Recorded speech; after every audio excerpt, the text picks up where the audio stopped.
Ladies and Yay! gentlemen, welcome to the Say Report. I'm your host, Devon Decker, and joining me, my wayward host companion, Sejohn Week. Sorry, we're getting all the hilarity out before we record. Apparently, that's We're actually recording right now. yeah, I know, and I'm saying from here on out, no more Oh, jokes. yeah, no more Jokes jokes, are right? gone. This is going to be the joke. Yep. That's good. Pop quiz, hotshot. This is a fun one. This is also an objective question. There is Oh, no right answer to this question I feel better about that this I'm pop quiz about subject. to ask. All right, okay. Most beloved U.S. president of the 20th century. Oh, of the 20th century? Oh, probably Bill Clinton. Wow! I thought you said 21st, and I was gonna make a funny. I was gonna bring jokes back, but nope, no jokes. Oh, wow. Bill Clinton, really? Now, here's the thing. I asked this question of Will. Will gave the same answer of Bill Clinton. hmm Now, that's interesting, Yeah. and it's curious. Here's the reason why I asked. I asked for two reasons. Reason number one is Timeless. Have you been watching Timeless? Have you ever watched the show Timeless? Uh, nope. And no matter how many times you say it, it's not gonna make that any different. It's fine. I'm not going to try to make you watch literally the greatest show about time travel ever. Like, find another one. Find one that's been on for like was Sliders 50 about time travel? years. Sliders was really more of a dimensions thing, right? Yeah, Nah. Sliders definitely Yeah. was. They traveled along the fifth axis Right. possibilities. Okay. All right. We're not going to turn this into a Sliders podcast. Sorry. Keep going. Timeless. As you know, in some universe, we are a Sliders podcast. I don't know what is it? The Blue Report, Oh the God. Way Report. I like the Way Report. We're still the Say Report, and it sucks that this is like you made me use that Way Report joke. Now I need to hold on to it for 3 more episodes and get you talking about Sliders again. You fucking God. bastard. The actual joke was Doctor Who, by the way. Okay. I've completely knocked you off course. What are we talking about All right, here? so anyway, Timeless, right? Show that Bill was Clinton. canceled, and then Right. someone went back in time and made it so NBC didn't cancel it. I'm convinced that's what happened. I'm also not entirely unconvinced it wasn't me who did it. It's like Yet. it was like nighttime shopping on Amazon. Like I got drunk one night and like I'm gonna go Got back drunk in one night, time. saved the show. I wanted to save other shows too, but you know it was Timeless. That's the only one I was able to bring back with me. This was the only one. And I'm like, it's ironic, right? Right, Alanis? Because Alanis Morissette was my pilot of my time machine. Because of course she was. Why wouldn't she be? Exactly. I like this show. I like this idea. Jeff Hybert, you're out there. Do you want to direct this short film about me going back in time and Can I saving play Timeless? Alanis Morissette? No, Alanis Morissette will play Alanis Morissette. What You're is not she gonna get doing Alanis right now? Morissette. What is she I'll doing play- right now? Don't worry. I'll play Alanis Morissette. You It's could do okay. it. You got the hips for it. Anywho, back to the most beloved president of the 20th century, Bill Clinton. Bill Clinton. That's everybody's answer is Bill Clinton, which surprises me. I didn't really have an answer to the question, but in the 5th episode of the 2nd season, they accidentally brought John F. Kennedy back to 2018 Yeah. because they were trying to kill him in 1934. And they're like, you brought one of the most beloved presidents of the 20th century back to 2018? And this started, I'm not even fucking kidding, this started a 20-minute debate in our household at Decker Base 13 as to who was the most beloved president of the 20th century. I gotta say, like, I love Kennedy personally, but you have to understand that Kennedy is very shaded by very particular politics. The great thing about Bill Clinton is he transcended politics by just being the coolest motherfucker on the planet. That dude played saxophone on MTV in order to talk to kids. He answered a question about boxers on live TV. Come on, man. Plus, Like- he didn't inhale. Well, right. And like even he laughed after he said that, right? Like oh man. There's so many great things about him. I mean, look, let's not beat around the bush. The 90s was a very easy time to be the president. Yeah, that's true. I don't have any doubt in my mind that Bill Clinton was perhaps not a great politician, but man, he was an amazing president. If one quote comes out of the Say report, and I want it to be, the 90s was an easy time to be the president. Tilde, the Say report. Yeah. That's going to be in, like, classrooms someday. And they're not going to know what that's about. Oh, man. But, so, like, and because the debate was my father is like, really? Was he, like, the most beloved? I'd think Reagan. And I'm like, oh, Whoa. God, that's harsh. No. That's crazy what you just said. But then my mother, ask anybody who was alive, 5 years old even, where they were when JFK was shot, and they'll know. They'll be able to tell you. That's Instantly. because of Okay. touched your heart. Can we talk about something real quick? A side note that this has made me realize. I thought it was just my family, but now I realize it's the East Coast in general. Everybody's parents becomes George Costanza's parents. Every time a conversation breaks out, it's never...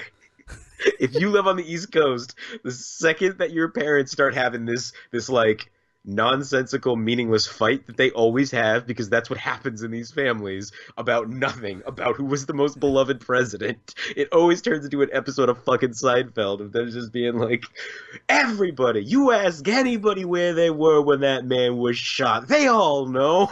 Okay, Mom, relax. I'm sorry. I just had this exact realization as I've been rewatching Seinfeld that is just my life, and then I realized so now. I was wondering. I was just watching Seinfeld. The episode of Seinfeld that I just saw was the dinner party one. The coat. Yeah. The name of it is the coat. Is that the one with the horse? Where they? No, not the one with the horse. It's the one where George gets the Gore-Tex coat and they're going to a dinner party, and she's like, "We need to bring something." Why do you need to bring something? You know what we should bring? A bottle of Pepsi. You bring wine, George. Why? I don't even drink wine. Pepsi.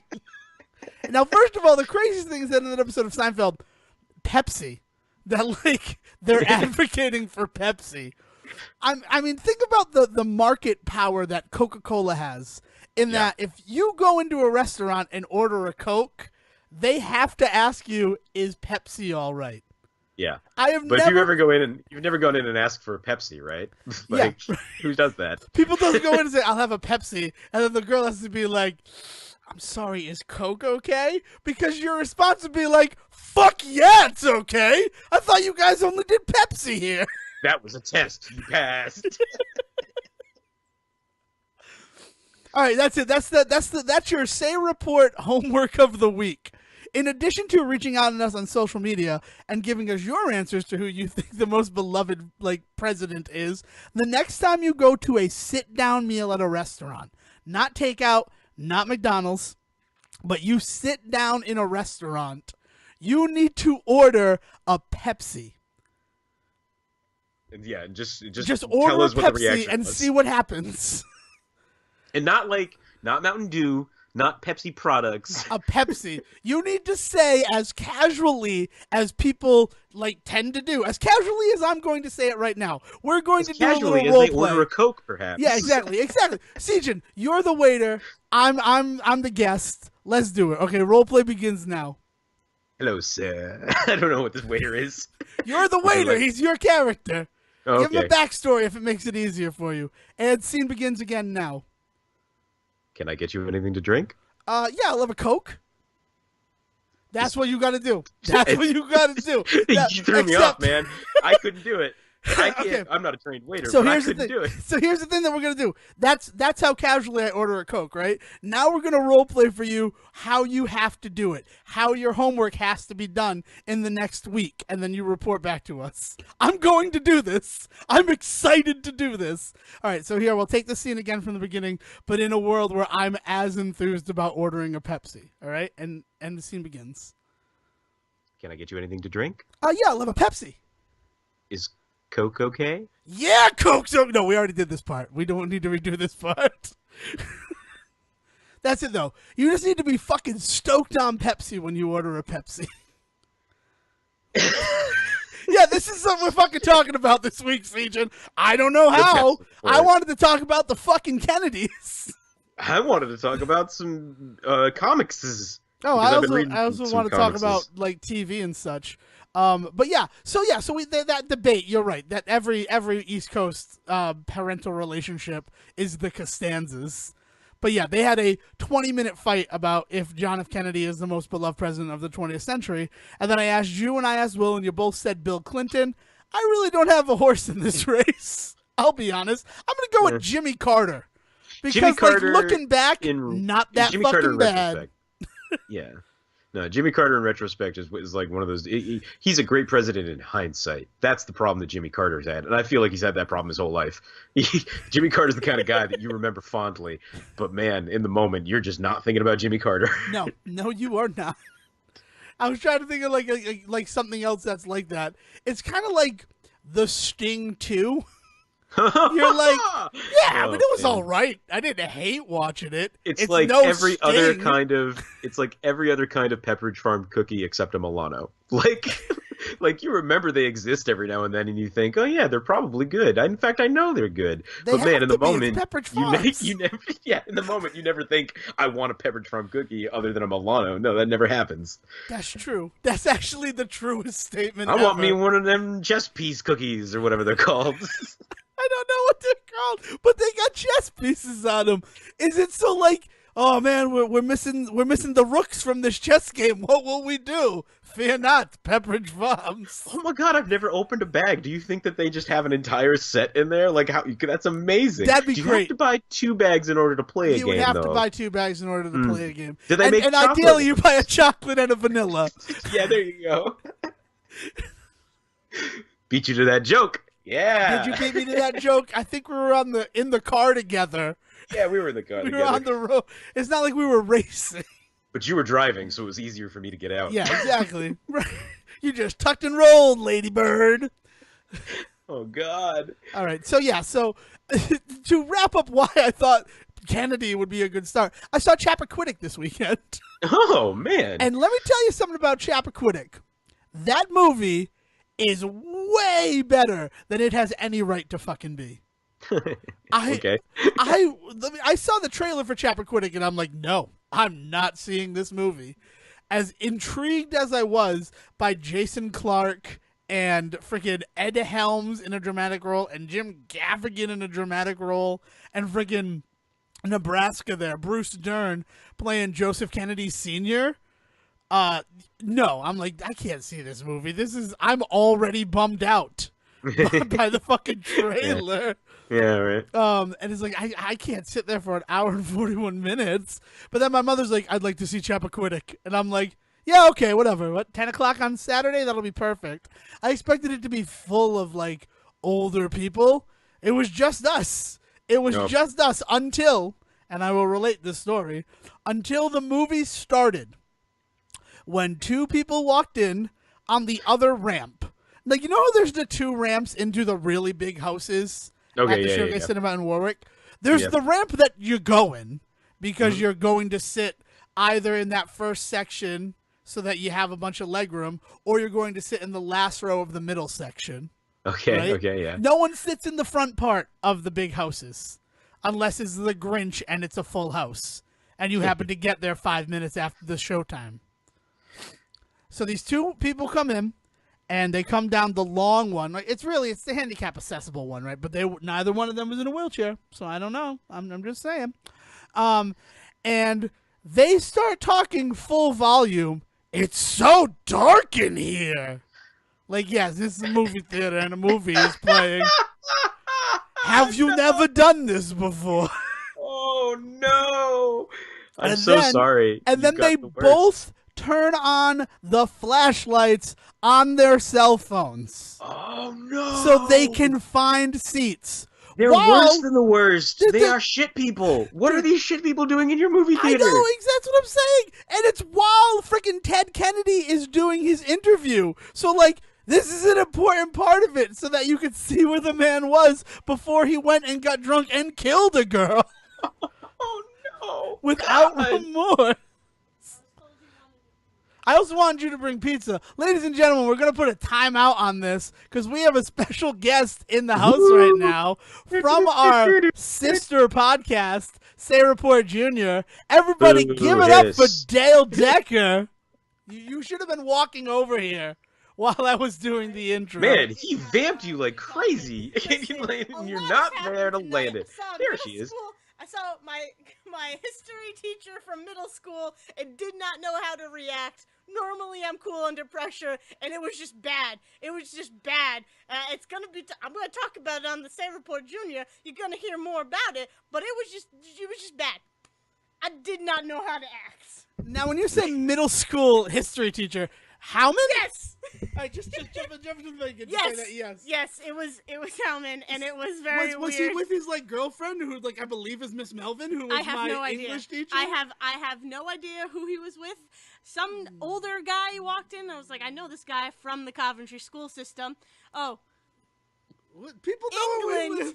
Coventry, England. People know that we live in Rhode Island. Nobody cares. Okay. What are you doing? I don't know. Okay, I'm still flustered over it. It really screwed I'm me up. flustered that you didn't bring me down a piece of fucking pizza. I didn't know you would want it while you're eating.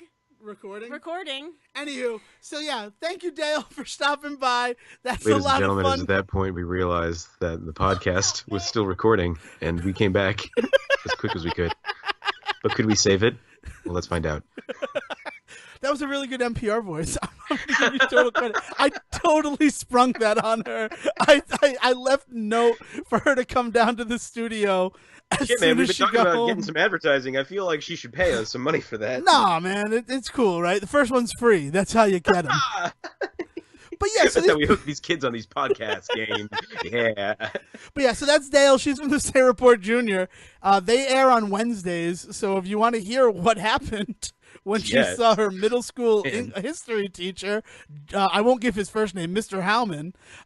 Hey, I almost gave his first Talk name. about some wild shit on that show, huh? Like some really nonsense shit.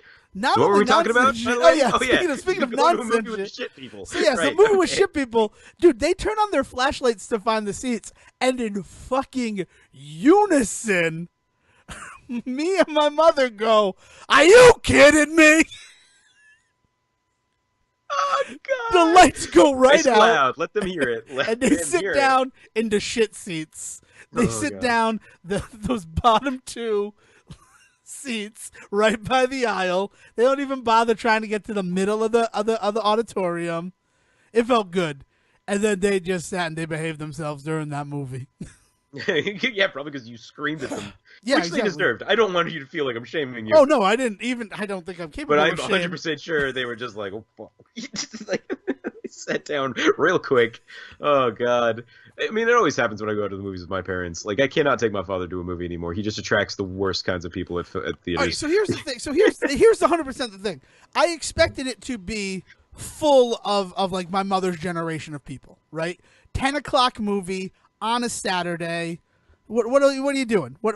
Of course, we're going to go see the Chappaquiddick movie, right? We live in Rhode Island. We can throw rocks from this theater and hit Chappaquiddick Island. You can throw rocks from that theater and hit a Kennedy. Yeah. Like, Kennedy was taking the tickets. yeah. It'll be theater 3. Hey, Lara, Hey, man. You there? would Get off you my like dinghy. to put butter on your popcorn? Chow de. Could you layer it for me? No, I refuse to layer. You will have it on the top and let it trickle down. How many other things can you say? Come on, politics, go. Oh God! In a Kennedy voice. We do not go to the moon because it is easy. We go because it is hard. I don't know if that's how he said it, but okay. It's probably not. My Kennedy impersonation is like 80% clone high. Yeah, there you go. 100% living in New England.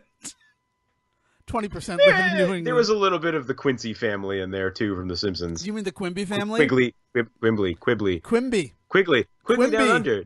That's a Quickly movie. Down Under is a movie. I don't know what he's doing. He's killing things? Wolves? Is he like Crocodile Dundee but with a mustache? No, he's like a sharpshooter that like goes to work in Australia because he can't find work in America. Like that's the And whole he befriends story. a koala, right? Isn't that movie? I don't know. I've never seen Quickly Down Under. I imagine, because I think when I was a kid, I used to go through the major video, and there was a box cover for it, and I'm pretty sure it was Tom Selleck with a rifle in one hand and his big old mustache and a koala on his back. So I imagine that's what it's about. Okay. I like it. I don't really, but I will allow you to have it. So you wanted to talk about comic books. Yeah, man. No, so we talked last week about how we were just kind of getting over being sick, like both of us majorly sick, right?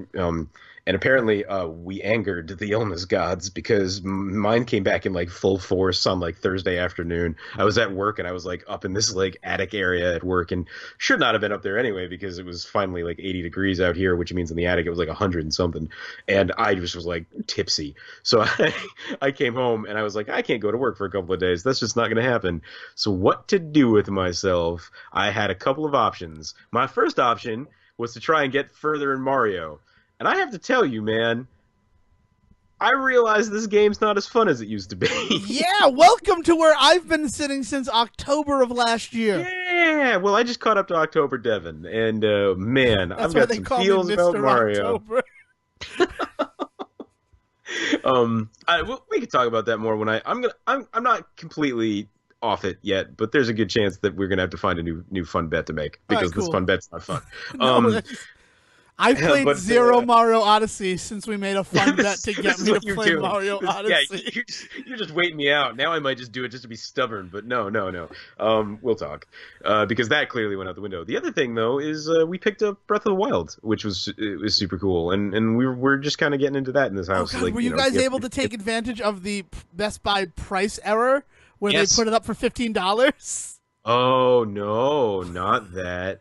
What we did take advantage of was they were supposed to have it for 40, but we missed it. But the reason we missed it was because the ad that we had said some specific things, and basically the dude there was just like, I don't know if I could do this for you. And then he finally, as we were like walking out the door, like came running up and was just like, "Look, I'm just gonna do this." And we were like, "Okay." And we got it for like $40 from this kid was like clearly distraught that like we weren't upset. I don't know how to just feel about it actually. To use a Kadowski vocab word, crestfallen. You were Nice. crestfallen.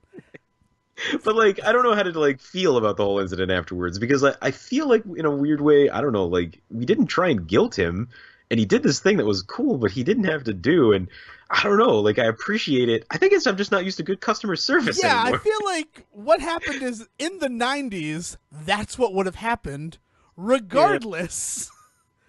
You went back in time too. Yeah, it was weird. It was real weird. But yeah, so this dude got his Breath of the Wild. So we've been chilling and breaking into that, and I have got all sorts of feels about that right now. Again, that we could probably talk about later because I gotta get more of a bite of it before I can really talk about it. But speaking of breaking into it, how great is it that the weapon durability is so fucking low?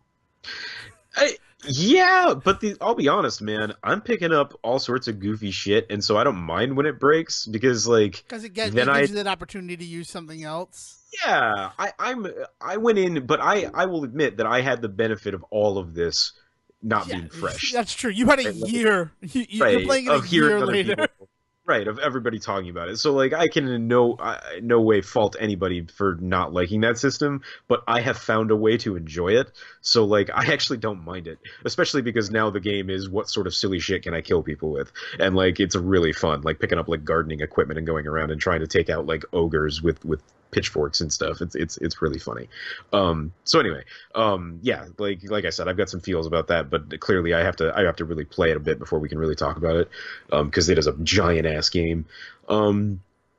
Yeah. So the other thing that I've been doing to kill time is I decided this weekend to try and get back into the weekly comic world, because like I've never really left comics. I've got tons of like trades and stuff like that I've been reading through.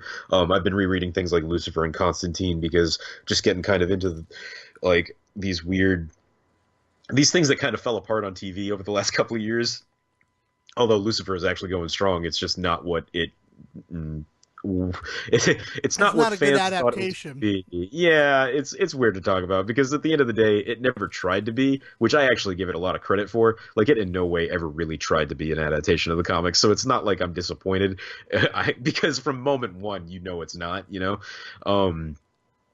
Anyway, so to be honest, sitting here, when you compared the TV show to the comic, I'm like, I never thought there was any connection between them.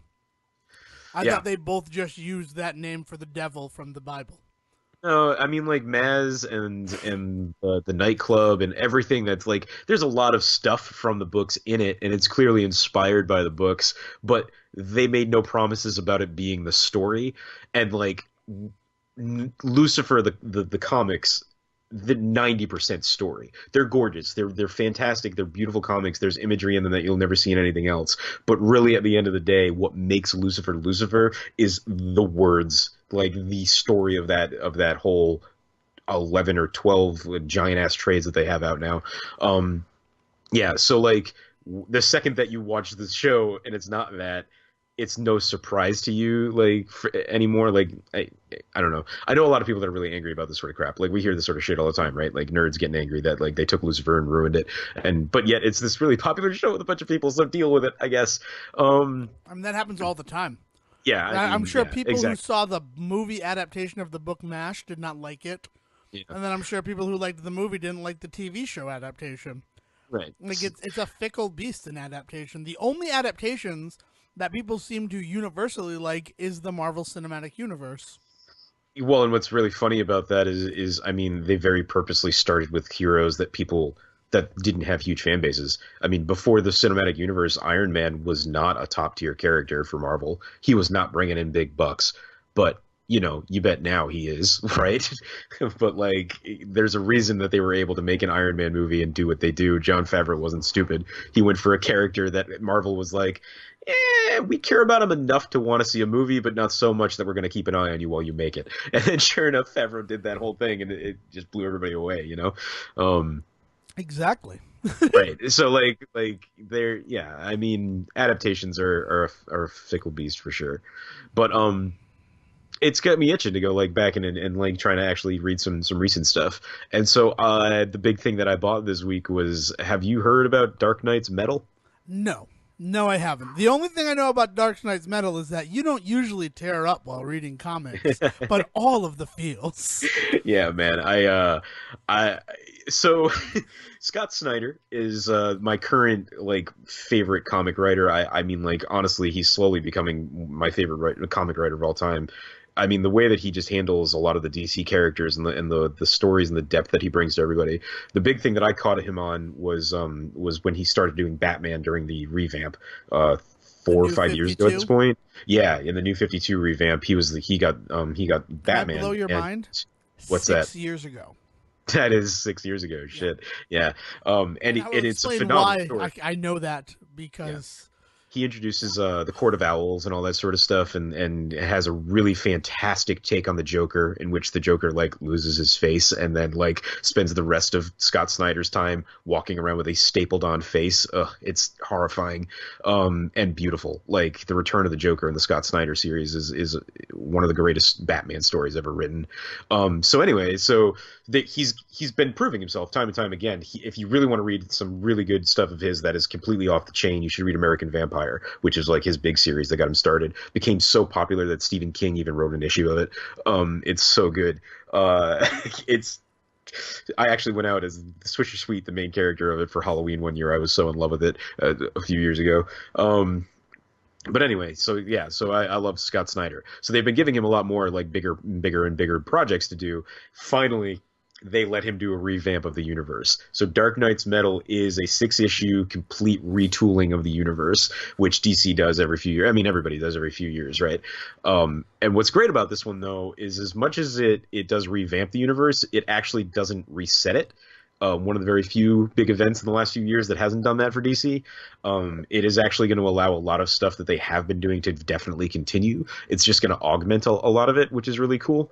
But essentially what happens in Dark Knight Metal is there is a discovery made that, yes, there is the entire multiverse, but what we did not know was the whole time there was an entire completely opposite dark multiverse. And so it's this whole exploration of the idea of there being just dark versions of every single multiverse. So not only is there infinity, there's like 2 times infinity. It's crazy. not to be the guy who brings up the fact that we talked about sliders at the beginning of this, but doesn't the existence of a multiverse by its very term mean that there would exist dark versions within it? Exactly. So the way that this is actually described and the depth in which they go to, what Scott Snyder actually was able to do, and God knows how he convinced DC to let him do this, is he decided to completely bring back to the point where it will now have its own line again. They brought back Sandman and actually integrated him specifically into a Justice League story. And the Sandman shows up as like a main plot point in this series in order to introduce the idea of the world of the dreaming and the idea that this other dark multiverse actually exists like within the dreams and imaginations of everything within the multiverse. So it's like layered upon layered. It's actually not reversed so much. It's crazy. But the idea is that like yes, the multiverse is infinite, but it's also infinite within infinite. It's crazy, and it's so perfectly like Sandman-esque to have this like this weird mindfuck of a twist like moment. It's I cannot believe that Snyder. It's mind blowing. I just don't even know how to feel about it still. Like I love it. I just can't believe they did it. And I mean, Swamp Thing shows up for a panel. Like Plastic Man is a major character. Like there's all this crazy stuff happening with Snyder just giving all of this love to the entire DC universe and not killing it off. And like that's what really the greatest thing is I think about it is that in 6 issues, the entire thing. I don't think a single page goes by without them making sure that they all remember that they're friends and they all love one another. Like it is this huge celebration of them as the super friends to straight up the point where I mean this is a bit of a spoiler but like I don't know how many of you are actually going to pick it up and read it. Like there is a straight up nod to the Hall of Justice at the end of it. Like they're just like we are going back to we are becoming what we always should have been. And like now Snyder's going to write Justice League from here on out in the Hall of Justice. It's so badass. They introduced the Legion of Doom in this too. Like it's crazy. It was this really great love story to everything DC, and also it has this very weird metal attitude to it. And like they admit right in the beginning, they're just like, we can't believe we got away with this. Like we just wanted to like celebrate the music and celebrate the style, and also celebrate all the things that we really love about like our heroes and what we and dreams and possibilities. The fact that we were able to do this is amazing. And the reveal of who the true villains are is something else, and man, there's just twist after twist in it too. So like it's just a good story, and I'm so happy that now is the time that I decided to hop back in. It's got me aching to like actually pick up some other stuff now. You know what the cool thing is? Here's the actual cool thing about what you just shared with us. That is 100% their fucking goal. And I'm not trying to be rude, I'm not trying to be cynical when I say that. But the reason they do these revamps is to like try to catch the person who hasn't been reading comics for a while and then snare them back into the universe of buying comics. Oh, yeah, and to get new and people I am on not upset. like, New people who've never read comics before at all.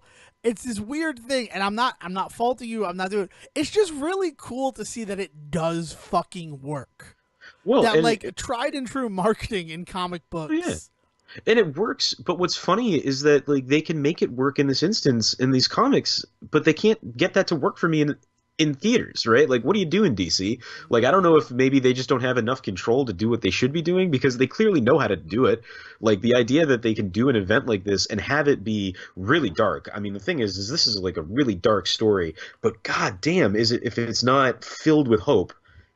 Like every moment of it is just filled with hope, and the colors and the imagery is just beautiful, but it is a really dark story, which is something they've been trying to put on screen for the last 5-6 years, and they just haven't been able to do it yet. And I like it's disappointing. It's once again brings me back to the cinematic stuff, and it makes me just disappointed in the stuff that they've done there. Right. Because but I will 100% say that the reason why it doesn't work is because DC has no fucking control over its properties on the silver screen. Because sure. Warner Brothers wants to make all of the fucking money, and they're doing that. Like we looked at it, we looked at the numbers. Even though we're like they're not that great, these movies, they have kept pace with their Marvel competitors. Yeah, and so much as like they have not moved to a 5 release year yet, like Marvel has. Like they're doing good for where they are, but right. But they'll never be able to. These movies are making money. That's all that they care about. but they're never going to get to a point where they can have 5 different movies come out in a year and have people pay attention to all of them. But right? I don't think like, Marvel's at that point either. I mean, well, think about it. We have Deadpool coming out this year. Deadpool does not count because it's still Fox. But Marvel is very heavily involved in it, more so than DC is involved in the.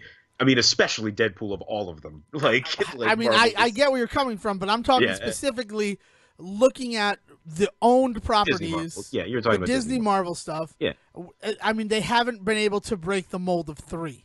Yeah. In fact, the movies that are Marvel properties but are not under the Disney Marvel title actually detract from it in some ways. I mean, look at Fan4stick.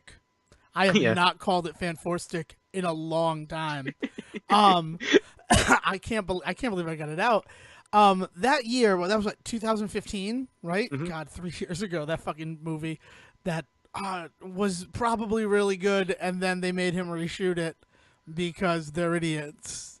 I have always stood by the fact, and I even said this way back on Super Kenshi, I have always stood by the fact that I would have rather seen another hour of that film and have it be cohesive. I think I really enjoyed what was on that screen. I just really felt like it was missing. It was so thin. It was missing an hour of movie. Oh, easily. Without a doubt. That is my biggest issue with that film. I actually find it rather enjoyable. I think the imagery is really cool. I think the style is amazing, and I think it's just missing an hour worth of connecting tissue to tell me there's time jumps in that movie every 5 seconds. They just suddenly they jump a month, they jump a day, they jump an hour, and you're just like, what is happening? How do they end up in the woods? And what are they? Rio? What is this? Like, it's crazy. Anyway, sorry. No, but I'm saying, but like that. Yeah, because it's a Marvel property, that somehow detracts from it. Yeah. Right? And then last year, I just want to make sure, I mean, you had Spider-Man, which was technically Sony, but Marvel was heavily involved. Like that one, yes, Marvel had its fingers in it. Right. You had Guardians of 2 and Thor Ragnarok, right? Mm-hmm. They didn't break the record there either. Like, I don't think that the world is ready for 4 Marvel movies by Marvel Disney in a year yet.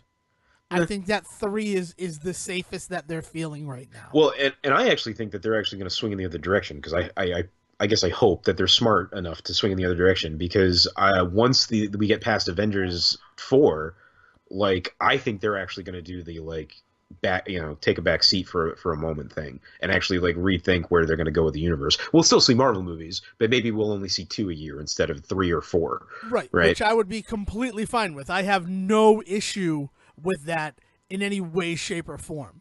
Right. I am excited to see the Miss Marvel movie, not because of the pedigree and what has been said about it, but because it's taking place in the past of the Marvel Cinematic Universe, so it's showing this layer that we've never seen before. Before nerds get angry, Zach, I'm just going to quickly say Captain Marvel, not Miss Marvel. Miss Marvel is a different character. I'm sorry, yes. No, I feel like a fucking asshole, too. No, but also, Captain Marvel to me is Shazam. So... Well, yes, right, exactly. We're old white guys sometimes. Give us a break. I'm sorry. Miss Marvel is Shabala Khan, so I know her name. There's an action figure of her in this house. I have black friends. It's fine. That's not what I'm saying at all. No, I'm saying that I do understand the thing. It's just Carol Danvers. You know what? That's the best way to describe that character. There you go. Is Carol Danvers. Really, honestly, it is, because even when she's not Captain Marvel, Carol Danvers is a fucking force in the Marvel universe. Yeah. But anyway. To go back to really the greatest fucking adaptation of the Avengers ever. Come get me, whoever. The animated series that they did. Yeah. That was just Avengers. Marvel's Avengers. Assemble. No, not Avengers Assemble. Fuck that. No offense, Avengers Assemble.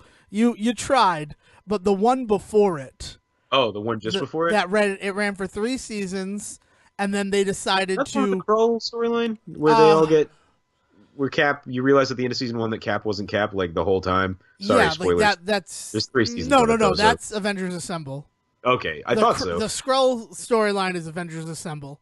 Yeah, okay, fuck you. Avengers Assemble is amazing. Avengers Assemble is not... Avengers Assemble is a fucking dirty turd next to Marvel's Avengers.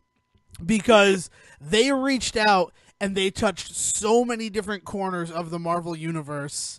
And they did stuff with PIM technology. They had great, little cameos of these characters. that was great. Annihilus showed up. You know, do you ever expect to see Annihilus in something? Do you even know who Annihilus is? I mean, like, only because You've seen of the action figure at Toy Vault. Yeah, That's why. Well, and I was gonna say only because of like Marvel trivia games and shit like that. Like, I have no actually working knowledge of him. Yeah, so they did that. They were able to do freaking Hank Pym as Ant-Man, and then his whole thing that made him want to become Giant Man because he felt inferior next to these great heroes who were strong. And then they had him become Yellow Jacket, and then they had the Scott Lang come in to become the second Ant-Man. Like, that was all covered in this show. It was so good. And it got those 3 seasons that were great. They did they did Planet Hulk. They did a thing where everybody became Hulks. Like, it was this great show, and then they just flushed it all to do Avengers Assemble and hew closer in line with the Marvel Cinematic Universe. Which I guess it made sense at the time, but like that hurt me a little bit. Yeah, but what did you get? 3 years of a really good show? Yeah, and also it was Disney XD, so it really was like 5 years. Like, why the fuck haven't we gotten another DuckTales? It's time to ask that question. I know why. Oh, okay, please. Yeah, they put news out this week because Disney XD will no longer be carrying DuckTales. It did so good that it's going to Disney proper, and they're going to celebrate with like a bunch of episodes being released. Oh, that'd be great. I just want to see I'm the not sure on the episodes. date, so I won't make any promises about the date, but it was a big release that they did just this past week where Disney came out and said, yeah, DuckTales actually is moving to Disney Channel. It's not going to be Disney XD anymore, so it'll be like super accessible to a bunch of kids now. I'm super happy. I mean, Disney XD is phenomenal, but it is one of those specialty channels that only like certain things will carry. I have never lived in a house that got Disney XD. That's true. Oh, well, I mean, you've stayed at my house, but that's not living. Well, I guess that's true. Yeah. But you were over a lot to watch Nickelodeon games and sports. Yeah, no, Nick Arcade was really, but Games and Sports was the network that Nick Arcade was on. Oh, that's right. Nick Gas was the. I can't fault you though, because you never lived in a home that had it. I know. I'm an innocent, naive child. Yeah, man. So yeah, I was reading all sorts of really good comics and stuff this weekend, and I'm plowing through that. Played a little bit of Breath of the Wild and chilled the fuck out. The only other thing that I want to give a shout out to, and you have not seen Annihilation, have you? No, I haven't. I wanted to, but it came and went. Yeah, it came and went too fast. I think it's at the Dirt Theater right now, so I might try and go over there if I have the opportunity. Actually, my Friday just opened up. But we'll talk about that in a second. What's the matter? You're not gonna celebrate Weed Day? All right. Well, then we're gonna then maybe you should go see Annihilation because I saw it and we should definitely talk about it. I enjoyed it. I don't have any way of talking about it because it was weird. All right, please don't talk about it. I will see it. I will make every effort to see this movie. Out of that because I was like, Devin, I don't want to leave you hanging. Definitely, all you said was, Devin, you should see it before I talk about it. You were already out of it, and then you're like, I'm going to put my foot back in this quicksand pit. Oh, I know. Well, I was also hesitating because I also want to mention that part of the reason that I saw it, I mean, part of the reason, really, majority of the reason that I saw it this weekend was because we got a request from a listener. Oh, who's that? Sasha chimed in, my friend and family, friend of the show and family member to me. Hi, Sasha.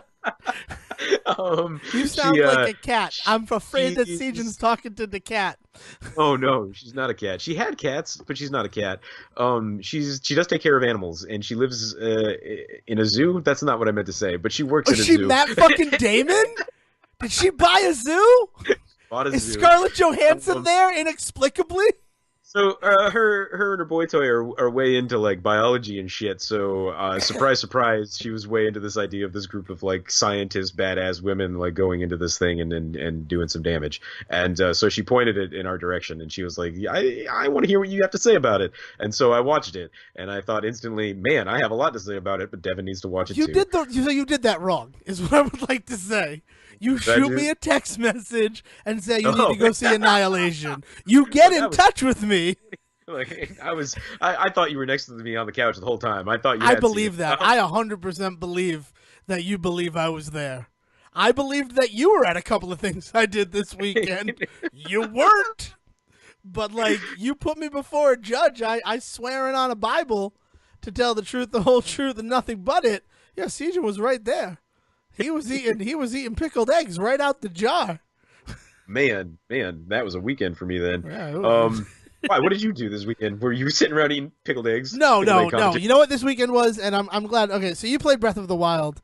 I had my first spring tournament match, which I lost by 5 minutes, which hurts a little bit. And I know exactly where I lost it, but I'm not going to dwell on it because I dwell and I spiral and whatever. And I got a little shot at redemption in my 2v2 match, which was actually a rematch against a team. They actually ended up disconnecting one of their members. They disconnected from the... it's all done through IRC chat, Internet Relay Chat. That's how they monitor these races. People ask me all the time how these races are monitored and how you know that people aren't cheating. The way that they do it is they use Internet Relay Chat. I hope I still sound okay because I definitely just smacked my interface. No, you sound fine. I'm just thinking, I think we've explained this before, but anyway. So you use the Internet Relay Chat. He disconnected, and that was an automatic disqualification because of that. Because of the rules on the site that the IRC is run through. So is that a disqualification for the whole team or just his run of it? For the team, because the way that a run was judged was a average of the 2 times. Okay, so you're fucked. So, all right, cool. So that time you're disqualified. But because the actual tournament rules didn't mention that, they were like, we would like a rematch. This is not fair that these people were declared the winner. A lot of like little weird bullshit went on behind the scenes. I don't want to fault anybody, whatever. But through the way the tournament was run, it was double elimination. So we wound up in the losers bracket after losing our final 4 match, and we went up against this team again. And Sejohn, you beautifully told me to kick their asses. And I wish I could tell you that we did. We lost by 90 seconds. That's miserable. That is like first place was the guy who's like the best of all of us. Like he's actually known in the community for his stuff. Second place was my teammate Chloe Prower. Big shout out to Chloe Prower. If you're on Twitch, like follow Chloe. They're good people.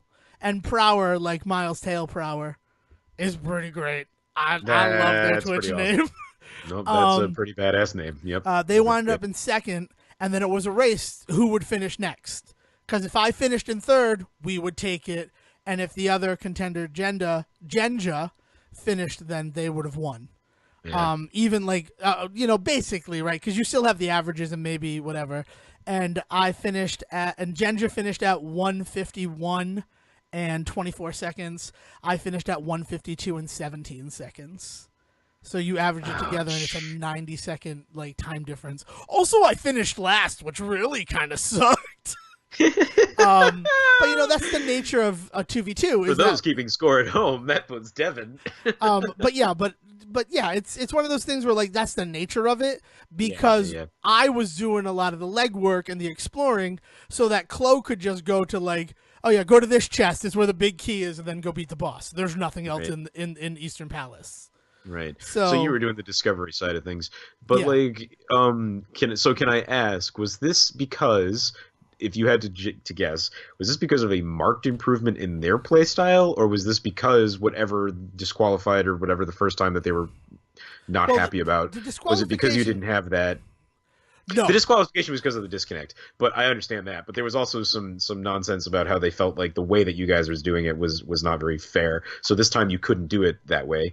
Well, I don't know. That's different. That actually stems from the exhibition match that we took part in. Yeah. We had asked for clarification in the rules and were told one thing, and then that ended up changing in the rule packet after the exhibition because we finished like 3 hours before the other team, and they felt that the reason was because of how we were sharing information. Okay. They're like, that's not fair. It can only be spoken to each other. You can't use any other visual aids. So do you ever feel like you've been affected in any way by that, or have you guys just kind of gone on trucking? We've moved on trucking. I mean, the beautiful thing is that exhibition match first of all, it's crazy because like me and Chloe did not know each other. Chloe did not know each other before we did this race. Like I've said it before on this, we met as strangers, and then we're going up against people who like run co-op Zelda like once, twice a week. So we just came at it in this completely different play style, and we were asked to be a part of the exhibition match. I don't know why it was our team that was asked to be a part of it, but we went and we like kind of proved ourselves in that. But that exhibition, we got dealt the crappiest fucking hand you could be dealt from the offset. It was a level 3 enemizer, which meant that bosses were shuffled around and they could be anywhere. Like, you could go into Turtle Rock and fight Armos Knight, or you could go into Eastern Palace and there's Trinex. Jesus. And there could be, you could go into every palace and the final boss in every dungeon could have been Trinex.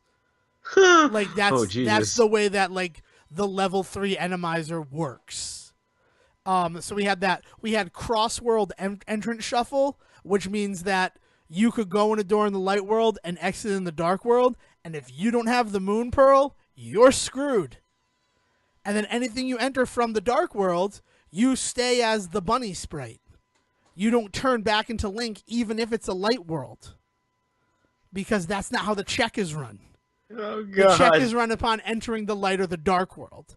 Oh, no. So that first exhibition match that we ended up like doing really well in, we got dealt the worst hand possible.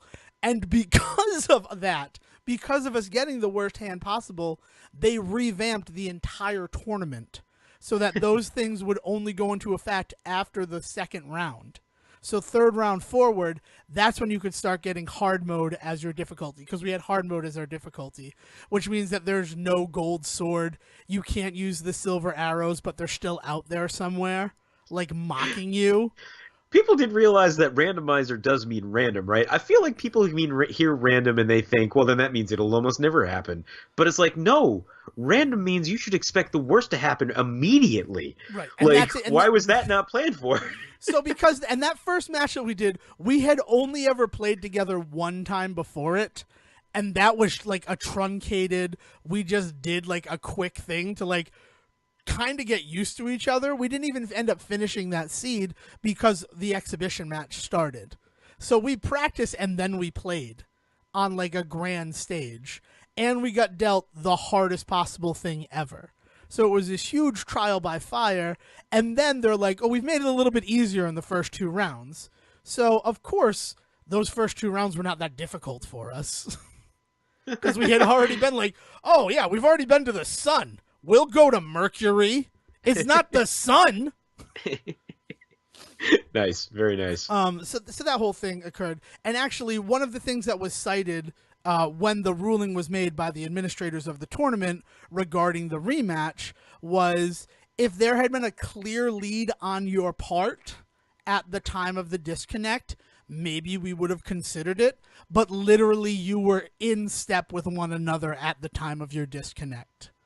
So there's no evidence saying that had you not disconnected, you would have won. Yeah. Huh. So they're like, so in addition to the fact that this is the rule of the tournament, we're not even going to consider it as a gesture, as like a kindness, because you don't really have a leg to stand on. Oof. Ouch. I mean, that's just the nature of it, right? I mean, like, we say this stuff and we talk about it, but I mean, people do get they're a little touchy about it. I don't mean any ill will towards them. They beat us fair and square last night. And we're out of the tournament, and we had a great time. This was everything I wanted it to be and more. Nice. And especially for like a 90-second difference between us and a team that plays this type of game regularly. Like, you feel like a winner even though you're a loser. Hey, man, but why do we do this shit, right? We do it for the stories, and you got a hell of a story out of this. And you do it for the fun. Let me tell you, last night, our final seed, right? It was a polar opposite of what we had in that first exhibition. It was normal difficulty, all dungeons, regular standard opening, so you have to go see Uncle and save Zelda. No key sanity, so keys were where they were supposed to be. No entrance shuffle, enemizer level 1. Damn. So it was basically like play a game of Zelda. The items are going to be in weird places. Yeah. All right, man. So and it was and that happened, and like everybody, and even like we got to laugh because we know how to do escape, right? I'm in a tournament now where I have to run escape every single match. So we were just telling jokes to each other while we were doing this thing that's bog standard, and that was the game last night. Was me and KP just laughing and having a good time. So That's I good got shit, the man. story. It's great. I'm so happy. And I'm happy to be in the spring tournament. I like that I get to do this, that I get to not only play this game that just had its 26th anniversary on Saturday, which I celebrated by playing no Zelda. Nice! I'm like, I will take a day off. That is actually probably the best way for you to play Zelda, is to give Link a fucking break. Yeah, right? Dude, I play like 2 seeds of this a day now. Like, How that's many what I'm up times to. does he have to watch his uncle die? Do you realize what you're doing to that boy? I like to believe that I am Link. Oh. So I'm the one suffering that tragedy. I don't like to Dude, think I that gotta I'm tell you, mentally man. torturing this person. But I have never been more in tune with Link than I have been with Breath of the Wild. Like, there's been so many moments where he's just like, huh? And I'm just like, yeah, man, I'm with you, Yeah, man. you are not wrong. You know what I'm playing now that you're playing Breath of the Wild? I started playing Horizon Zero Dawn again. Oh, man. Because I don't know how I feel about that. I'm happy somebody's playing it. Let me put it that way. But here's I feel my like goal. everybody was playing it, and then nobody was for a hot second. And now, like, every now and then you hear about somebody being like, no, I've gone back and I'm checking it out. My hope is to finish it before Friday so I can buy God of War. Oh, yeah. Yeah. Right, which I don't know how I feel about God of War, but you know what I haven't done in a long time? Bought God a of War? game on Oh, release no. day Just bought a and game on played release it. I mean, like Mario Odyssey, but that doesn't count because I mean, you I bought guess. it. You bought your 'Cause it's not a Nintendo real Switch. game, it's just a Nintendo game. No. That's not what I mean. You bought your Nintendo Switch knowing that you would buy Zelda at the time, and that in 6 months you would have Mario Odyssey. Right. Like, right. like it wasn't one of those like, oh, when's it gonna happen? When's it gonna come? I can't wait to. They're like, Mario will be out in October. Enjoy this Don't Zelda worry. game. Yeah, don't worry, guys. Take a fucking breath. Breath of the Wild, even. Take a breath of the wild. Miyamoto. And then we'll announce Mario Kart 8 coming out again, and it's the same game. And guess what? You'll buy it because we're Nintendo, and this is just what we do now, and you suckers keep buying it. Oh, yeah. So how do you feel about Donkey Kong Tropical Freeze is getting re-released on the Switch, and the game was $50 on the Wii U when it released, and this re-release on the Switch is $60. Do you have an opinion on that?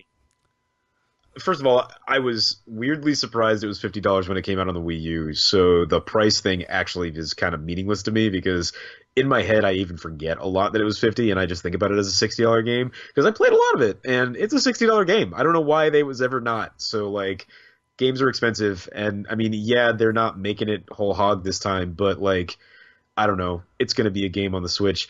I'm in a weird place with that right now because like I'm sure I will get sick of this at some point. But right now, I'm still in the honeymoon phase. So, like, You mean the whatever. Switch, or do you mean Breath of the Wild? I mean the Switch. I okay. mean, like, I'm I still in got the you. honeymoon phase with the Switch. You know, like, I mean, things are just really going really good with that system right now. And maybe it'll get on me at some point. But anyway, Tropical Freeze. I actually am kind of happy it's come to the Switch. I had it for the Wii U and got into it, but I like playing Donkey Kong games with second players. I have my entire life. And so, like, I was playing through that game with a friend, and that limits how fast you go through a game, right? I mean, no harm, no foul. I don't care that we didn't get through it, but like I don't want this to be me like being like my friends don't play games enough, but like I just was limited with my time playing with it. I couldn't just do it all night and all day, so I never finished it, and I actually am like super excited because it means I get to dive back into it. So there's this weird part of me that's actually just kind of so happy it's happening that the $10 difference doesn't really bother me either. I don't know. First of all, because it was a Wii U title, I waited till it was $20. No, yeah. Because I never used my Wii U at all. I Right. got it the day it came out. I beat New Super Mario Brothers U, and then that thing collected dust. It was with a lot of people. Yeah, which was unfortunate. And then that game was $20, and I'm like, I guess I'll finally buy Tropical Freeze. And I enjoyed it for what I played, but then the Switch was announced, and I'm like, I'm going to get rid of you. Yep. No hard feelings. Yeah. No, the thing for me is Tropical Freeze existed right on that line of care where like I was sad to see it go, but there was nothing stopping me. Like, I wasn't gonna get rid of that. Like when we turn the Wii U in, like, that was it. Like, bye, Tropical Freeze. Like, sorry, sorry, you have to go. It's like, so I am happy. Like I care enough about it that I'm happy it's coming out to the Switch, but I don't care enough that I'm like pissed off that it's $60. Like, to me, it's a new Switch game, essentially, that I got a fun preview of Not 2 only years that, ago. dude, I would pay $10 more because you get to play as Funky Kong. I mean, right? Like, the idea that right they're there's doing enough. stuff to it, And right? I don't. And Like, I hate that people are saying it's easy mode, because you know how long I've wanted to play as Funky Kong in a Donkey Kong Country game. why is it easy mode? I don't know. That's what people are saying. I'm confused. I mean, unless whatever his special ability is must be Yeah, something I nuts, think he but goes whatever. fast. He rides a surfboard through the Nice. level, so Nice. like the Silver Surfer. But let's talk about the Silver Surfer NES game. Not easy. Very easy at all. difficult. All right. So We do you had a have pretty any- positive episode this year, man. I was This very year, happy. This this was week. a good one. Anything to add before we send it over to the English guy? He is a man. Oh, he's also not English. He's Welsh. Yeah, So I send mean, it over to the Welsh guy. Welshman. They have a term for that. Oh Yeah, my Welsh God. guys. Welshie, no. Okay, that's my last thing. All right. So if you have anything to add to what we said tonight, and please contribute to us, what happens when you order a Pepsi, and who you think the greatest president of the 20th century is, you can reach us at the Say Report on Twitter, or you can yell at me directly at Devin D. Decker. Or me at Siege versus the World, but please don't yell at me. No, make sure you yell at me. I can take it. Siege I can't. is a delicate little flower who I am. cried at the new Dark Knight of comic books. I don't.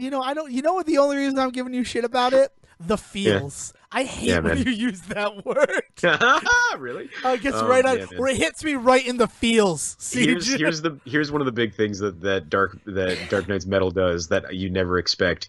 It proves that Wonder Woman should be, and then eventually makes her the leader of the Justice League. Well, duh. I saw the freaking November movie twice. Yeah, man. It proves that she should be, and then you realize, oh, she is, and by the end of it, they pretty much say, hey, by the way, you are the leader of the Justice League now. And then, in the twist ending, evil Wonder Woman is the bad guy. Oh my God, Devin, you don't. Oh my God, I want to talk about it so bad. All right, Anyway, take it away, Will Clinton. Thank you for listening to the Say Report with your host Devin Decker and Stephen Serwick. Please follow the guys on Twitter and Facebook by searching for The Say Report, and you can always subscribe on your podcast channel so this is delivered straight to you and you can enjoy it every week. With apologies to your mother, we'll see you next time.